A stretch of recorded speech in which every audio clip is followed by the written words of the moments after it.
Have you ever thought of eating flowers? No, not in a survival situation, but as a delightful addition to your everyday meals.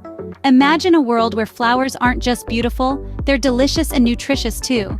Turns out your garden could be more than just a feast for the eyes. Eating flowers can seem strange, but it has its perks. These pretty petals are more than just decorative elements.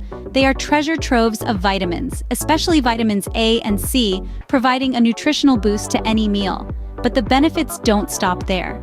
Edible flowers bring unique flavors to the table, enhancing dishes in unexpected ways.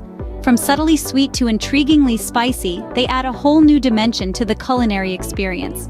So, edible flowers aren't just for garnishing your fancy dishes, they pack a healthy punch too. Now you're probably wondering, which flowers can you actually eat? Well, let's start with pansies. These vibrant beauties add a mild and slightly sweet flavor to dishes, perfect for garnishing salads or decorating cakes. Next up, marigolds. With their peppery taste, they're great for spicing up your soups, salads, or even seafood dishes. And who could forget about nasturtiums? These bold flowers have a slightly peppery flavor, similar to watercress. They make a fabulous addition to your summer salads, or as a garnish for meat dishes. These are but a few examples of the floral bounty that awaits your palate. Remember, before eating any flower, make sure it's edible and free of pesticides.